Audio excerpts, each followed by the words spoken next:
ঠিক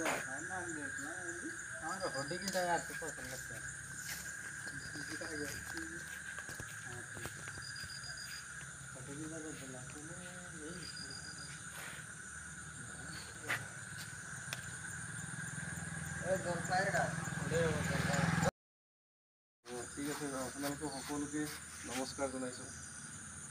মই পিংকু পেগু, মোৰ ঘৰ লখিমপুৰ।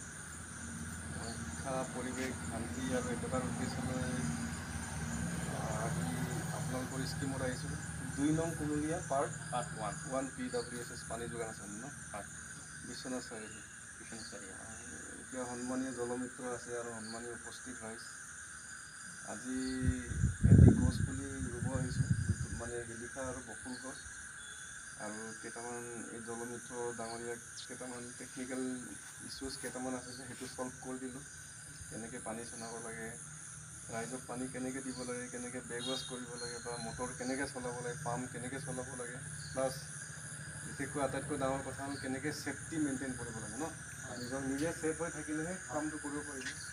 আৰু বহুত ডাঙৰ কাম কৰি আছে বুলি ক'ব লাগিব, কাৰণ ৰাইজক পানী দিয়াটো আটাইতকৈ উত্তম ছাৰ্ভিচ বুলি চবকে ভগৱানে এই বস্তু নিদিয়ে।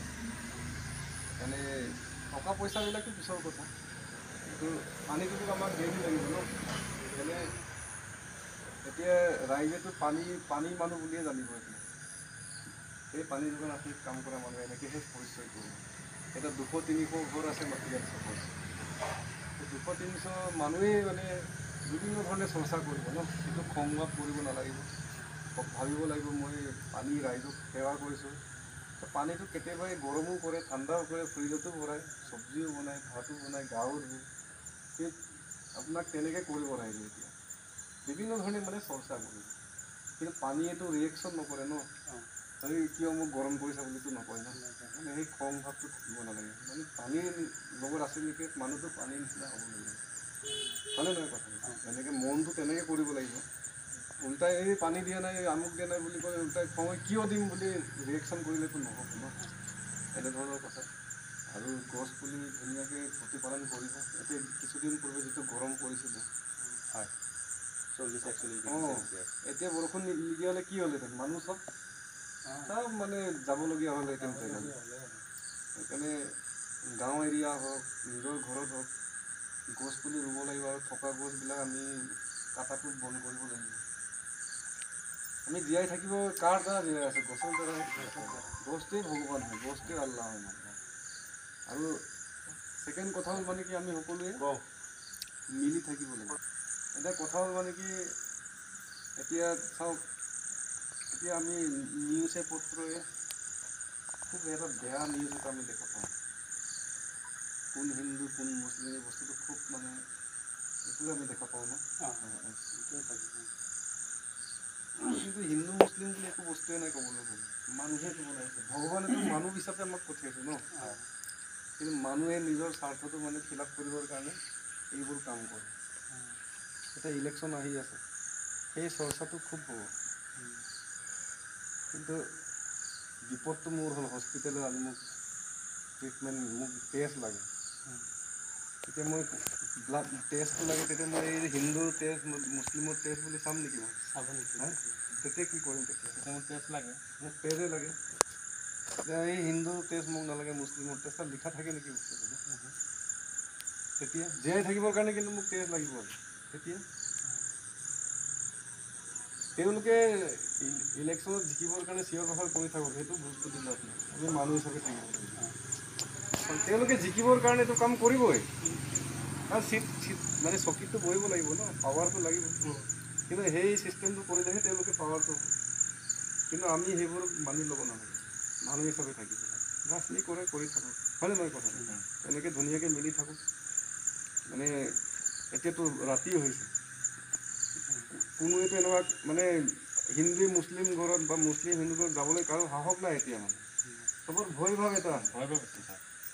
ময়ো ভয় কৰোঁ, আগতে ভয় কৰিছিলোঁ। মানুহে বিভিন্ন ধৰণৰ চৰ্চা কৰে, এতিয়া হওঁতে মই ভয় লওঁ, কিন্তু ইয়াততো এনেকুৱা কোনো নাই, হয়নে নহয় কথাটো? সেইটো আমাক এনেকুৱা এটা মানে সমাজে বেয়া পোক এটা আমাক সোমাই থৈ দিছে অলৰেডি, মানে যে মুছলিমে হিন্দুত নাযাবি, হিন্দুৱে মুছলিমত নাযাবি, যাব নাপায় মানে।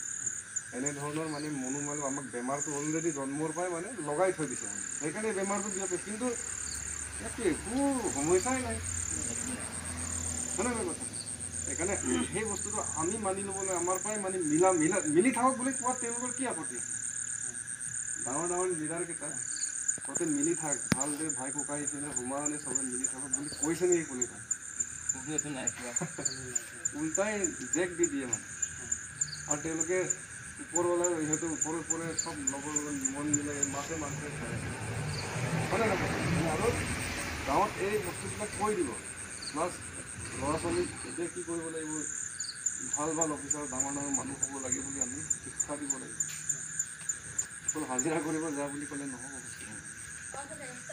শিক্ষিত হওক ভাল মানুহ হওক ডাঙৰ মানুহ হওক এনেধৰণৰ ল'ৰা ছোৱালীক ভাই ভণ্টিসকলক সকলোকে ক'ব লাগে হয়নে নহয় কথা নে মিছা কৈছে নেকি তেতিয়াহে এই জেগাটো উন্নত হ'ব হয়নে নাই আৰু এইটো গছজোপা ধুনীয়াকৈ বকুল গছ আৰু শিলিখা গছ ধুনীয়াকৈ ৰুই দিয়া কিন্তু ইয়াক প্ৰতিপালন কৰিব লাগিব আৰু এইটো আমাৰ ভগৱান ইয়াৰ দ্বাৰা আমি জীয়াই আছোঁ ঠিক আছে বছৰত চবেই এজোপা হ'লেও ৰুব লাগে দেই একদম মিছ কৰিব লাগে ল'ৰা ছোৱালীকো হেৰি কৰিব লাগে নাই হ'ল ঠিক আছে এই দৰ্জা খুলি দিয়া ধুনীয়াকৈ মানে আল্লাহৰ নাম লৈ ৰুই দিয়া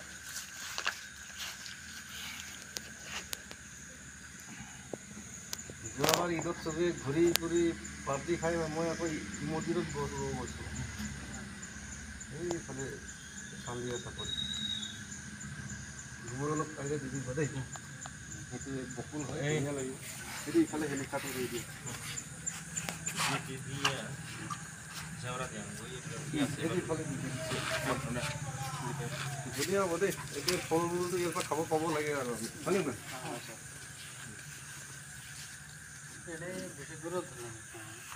খিলকিয়াকে চুলো খেতে সিধা কৰা এইটো যদি ইমান ডাঙৰলৈকে আমি সিধা কৰা এনেকুৱা কথা সেইকাৰণে গছ এজোপা ডাঙৰ হ'বৰ কাৰণে কিমান সময় লাগে চোৱাচোন কিন্তু কাটিবৰ কাৰণে 5 মিনিট মাটি অলপ দি দিয়ে যদি মালিক দিয়ে লাটা দিয়ে মোক ভিডিঅ চাই ঠিক আছে তুমি মনে আছে অলপ দি দিয়া আকৌ চবে ইয়াৰ মানে অকৰা তো চা নাই সি টেঙৰ ৰোৱাৰ কাৰণে ঠিক আছে দেই সকলোকে বহুত ধন্যবাদ দেই থেংক ইউ ঠিক আছে হ'ব